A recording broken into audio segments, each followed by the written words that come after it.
Hey guys. Hey everybody, welcome back to the Samsung stage. I'm your host Cam Robinson and I'm joined by Dave. Dave or David? What do you prefer? Dave. Dave. Yeah, Dave, we're old friends now. We go way back. And Dave, we're going to talk about Evil Within. But before we do that, how's your E3 going? How are you doing? Oh, really well. Yeah, having a great time. We got hands-on over at the booth, so I'm getting to watch a bunch of people be scared out of their minds, which is always exciting. Anyone like shrieked really audibly? We've had some shrieks, yeah. Anyone in tears? No tears yet. Had a bit of tomfoolery. No tears yet. Yeah. I've not been to the booth yet, so maybe. Actually, we should get Chris Waters, one of the other GameSpot hosts. He's terrible with horror games. Oh yeah. So we should definitely try and send him over. Awesome. I'd love to see it. Yeah. So let's actually talk about the game and what the build you're showing off here at E3. So I think we've got some gameplay to show as well. So we'll throw that up on screen for you guys at home. But just talk me through what's new. What are you showing off? So we're showing off two sections of the game. One of them is pretty far through Chapter 8, and one of them is from Chapter 4. One of them is more puzzle-based, showing how you have to unravel the level to sort of progress and find out the backstory of what's actually happening to you. Okay. And one of them is focused a little bit more on pure horror. But what we're seeing on screen right now... Why did he sit in that chair? Yeah, so that's a terrible idea. That's the upgrade chair there. Oh so you're getting a little look at how the character upgrades throughout the game. Pretty gruesome. Yeah, so you collect this this stuff called green gel, and then you get to put it towards your attributes, like your stamina, your ability to run away. That just get injected into your head. Yeah, yeah. So even the upgrading is a painful process. Yeah. But this area that you're in right now, where the upgrades are located and where you're able to save your game, is this asylum. Where the game starts, but you're not really sure whether or not this asylum is the real world or if the levels that you sort of transition into is the real world. So you can see here Sebastian Castellanos, who is the detective, the main character of the game, is now walking towards a mirror at the far end of this asylum. And when he gets closer, he'll sort of lose consciousness and transition into the level proper. Yeah, and you never really know whether or not he's going into reality or whether he was in reality. So it's part of the psychological horror. And do you guys play with that kind of what's real, what's not all the way through the game? Yeah, exactly. A lot of these levels will shift and change around you. It's meant to keep you on your toes. You don't really know what's happening or why, and you're trying to unravel how you got into this situation. So this level, what we're watching right now, is a mansion level, and this plays into the backstory of the game. You're trying to find out who this nemesis is in the game called Ruvik, who's been pursuing you throughout the entire experience. So you originally go into the mansion following two characters who are in a horrific car crash with you. You're just trying to catch up to them, and now you're locked into this moment from Ruvik's past, and you're trying to find out what his motivations are for putting you into this terrible situation. Cruelest intentions. Very good. Yeah. So people are able to play this at the show. And the other section, like I said, a little bit more pure survival horror where there's a little bit more combat. So what you're going to see here is Sebastian's able to sneak. So stealth is actually really important in this game. It allows you to conserve ammo. And anybody who's played a game created by Mikami-san before knows that the push and pull of resources is really important, especially in survival horror. So any way that you can conserve every bullet, you're going to want to try to do that. So sneaking went wrong there. Yeah. So who are these guys? Can we talk about what these guys are? Yeah. So these are called the Haunted. They're definitely not alive. They are undead. And ammo doesn't really always work with them too well. So a number of bullets might not take them down. You'll have to find other ways. Like, for example, right here. There's a proximity mine on the wall there, and what we did is waited for one of the Haunted to walk towards it and then set it off at the last moment to take him out. Yeah, that made pretty quick work of him. That's good. Made good work of him. So the push and pull of resources plays into a lot of parts of this game, but what you're seeing right now is the character Ruvik, this main nemesis in the game, will appear throughout this level and pursue you. There's absolutely no way for you to harm this character. So your best bet now is just to run, and if he catches up to you, you're a goner. Oh, really? Yeah. Game over if he gets you. It's game over if he gets towards you, and even if you turn around and fire at him, we're showing it here for a little bit for dramatic effect, but if you shoot at him, he'll then teleport closer to you if you land a hit, and you'll die even faster. So there's many moments in this game where your only option is to turn tail and try to escape. Oh man, and he can. He's not constrained by normal physics, so he's allowed to just appear. No, not at all. You get that classic horror movie vibe where there's this unstoppable force coming at you, and there's nothing you can do but try to escape. Yeah. So you can see what happened there is, you have to run away from him, but he pushed us right into another confrontation. That guy has like a spear in his face or something. That can't be good. That can't be good. So right there, there's an example of lighting the enemies on fire. Oh, right, okay. So you may not take a guy out with bullets. You do have another option, which are matches. Matches are a limited resource as well. So you can use those to conserve ammo. And something else that's pretty interesting is the health packs. The full health packs that give you the most amount of health back to your character also have this effect that severely distort your field of view.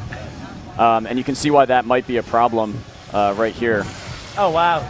So yeah, nothing is really nothing's really for free in this game, is it? Nothing's for free, nothing's safe, and you really have to think through how you're going to approach each section, because all of the health that he got back, he then lost because he was attacked during that loss of field of view. So you were saying, you mentioned you've had a few people at your booth, yelping and screeching their way through this demo. So what's your approach to your kind of ethos to creating horror and the evil within? Because like there's a bunch, horror genre is growing. There's been some great examples of horror games that have, famously really hit home with people. Like Slender was, really popular. And, yeah. And but then like what's, some people go for jump scares, some people go for other stuff. Like what's like this? Like so that wow. section is great. What you're trying to do there in a very short amount of time is hit that top light to stop being pulled toward the grinder, so you have a very limited amount of time to get yourself out of that trap. But I think really the ethos behind the Evil Within is, if you've ever played a game from Mikami-san, you know that it's really all about balance. It's all about management of resources and this building tension. So I think the game is sort of best described by the scenario where you go into an area, you have 3 enemies and 2 bullets, and now you need to figure out how you're going to get through. And there are a lot of options open to you, but they're all based around this overbearing tension of how do you solve that problem. And once you get past that section, what's going to be just around the corner? So you may go forage for more resources to tackle that issue, but in looking for those resources, you're going to encounter something just as awful. So you have this tension building throughout the game as you're trying to advance and solve this puzzle and solve the mystery of why you're in this situation, what happened to you. So you're trying to kind of constantly add to that sense of foreboding, exactly, of this building dread. Yeah, so that's quite interesting because I do. Some people some of you guys who are watching might know I do a show for GameSpot all about science of video games. I did a show, I was telling you earlier, about like how you create horror in terms of science and what people actually respond better to. Jump scares can give you that quick kind of thrill, but it is that like building sense that is more terrifying. Like knowing that you're about to get minced by something is actually far more terrifying. Or if you walk along the corridor and you see blood, and then you see more and more little parts hinting at that doom that's just coming out. Like that is far more terrifying, generally, for most people. And I think that's a really good way to describe this game. I mean, there are those punchy jump scares, throughout this experience. But they have a use, yeah. But what it's really about is this building tension throughout the entire experience, where the more you learn, the more you know that danger is around every corner, and you have a set of options to how you're going to approach that danger, but none of them are going to be safe. All of them are going to be difficult, and all of them are going to be terrifying. So, yeah. So what made you guys decide, when you were like, okay, we want to make a horror game, what made you go third person, like as opposed to first person?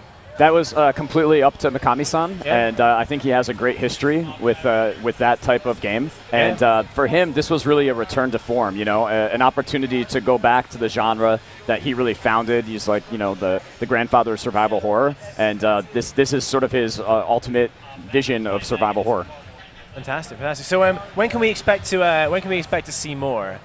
More of the Evil Within. Yeah, so after E3, we're just going to keep showing off the game until it's released on October 21st. You will see a little bit more coming up pretty soon, but I invite everybody to stay tuned. We got some more stuff. Yeah. Fantastic, fantastic. And if you are at E3, you can check it out. You can have hands-on with the game. We have hands-on at the booth this E3, which is really great. It's really exciting to see people finally play the game. It's really the only real way to experience survival horror. You got to get your hands on it.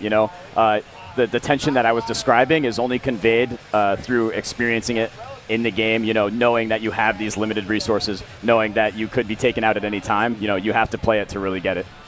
Fantastic. Yeah, I mean, I think that's definitely with survival horror, you're right. It's really you experiencing it. Yeah. It's really the only way, because it is about whether or not it grips you and whether or not it scares you, basically. And speaking of that, actually, have you got to see any of the other kind of horror games on the show? I was hearing really good things about the the kind of Oculus-enabled demo of Alien Isolation? Have you seen that yet? I basically was only allowed to leave my booth for this interview, wow. so thank you very much. You're welcome. You got it. Run. I have been playing The Evil Within straight through, so afterwards I'll get a chance to take a look at everything at E3, but until then, yeah. Until then, you're going to be tied to the booth. No sunlight for me. Yeah. Fantastic, fantastic. Well, man, it's been a real pleasure talking to you. Now, if anyone at home actually has a question for David, the best way to ask him would be right now to give me a tweet in the next minute to @CamFrazRob. I will pull up on this and I will ask David directly.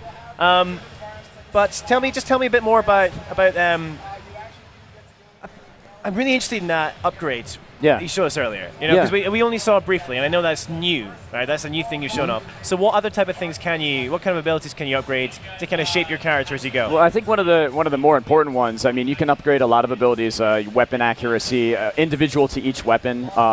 Your Agony Crossbow, which is sort of like your weapon of last resort. That's actually an interesting one to talk about because in the game there are these traps like proximity mines or tripwires, and they result in horrific death, but if you're careful, if you sneak towards these and you're really aware of them, you can then disassemble the traps and take the parts.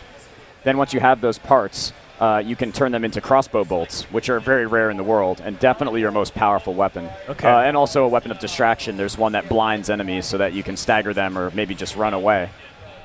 So then you're able to upgrade the crossbow bolts and the crossbow itself. All of these weapons, what they do is they give you a better chance at survival. None of them are sure thing. None of them are overpowered to the point where you feel like you can take on anything in this world. And like I said before, there's a lot of enemies in The Evil Within that you cannot beat. You have to turn tail and run from, which is part of that tension. You have to feel like you're in danger, and that's the goal of this game. You are definitely in danger. At the demo today, we have a couple of encounters where if you try to stand your ground, you're just not going to make it. We've actually got a couple of good questions coming through from Twitter at the moment, so let's go to that. So we have Georgina Perez says, how long did it take to come up with the designs for the monsters in The Evil Within?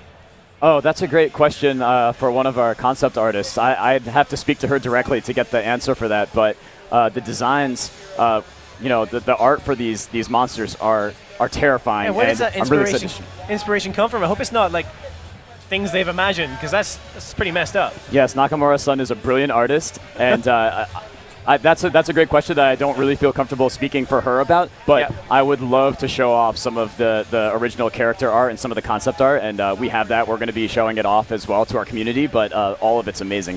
Fantastic. All right, we also got another question from Sam Wood, and Sam asks, will there be a currency in the game? What's that? Will there be a currency in the game? I guess, does he mean in terms of upgrades? Is that that green gel you were talking about? So that's the green gel I was talking about. Where you get this gel is sometimes after you kill an enemy, it's left behind when their bodies dissolve. And also you can find it in these large mason jars when exploring. So that's the closest thing to currency. And what you do is you then accumulate that and then take it to the upgrade room and use it to spend on something like stamina or a little bit of increased health. Cool. All right, I'm just going to keep throwing these at you. We've got some great questions, that's all right. So we've got Alex now who's saying, hey, @CamFrazRob, does The Evil Within take inspiration from older movies similar to Donnie Darko? That's what he asked. I think you see a little bit of horror from a lot of sources. It sort of runs the gambit of really great classic horror movies, and I think you can get that feel a little bit when you see the design of it. You get this very classic horror vibe just from sort of the lighting and the setting of the game. I've definitely had that experience playing it myself, where I feel like I'm back. I'm like reliving some of my favorite classic horror experiences. Fantastic. Well, Dave, I'm going to call you Dave again. It's been a pleasure having you on stage. Yeah, so we've got time for the moment, but thanks for bringing along that demo of Evil Within. It's been great to see it. It's great to have it here at E3. Awesome. Have some good horror. So yeah, go off and enjoy the rest of the show. Thank you. But you guys watching at home, do not go anywhere. I keep saying that. It's the corny line, but it's true, because we got loads more games. I think we've still got another. What time is it? I don't even know what time it is. It's almost 3 o'clock. We've still got 2 more hours or something crazy on this stage. So don't go anywhere. We'll be back in just a few minutes with yet another demo.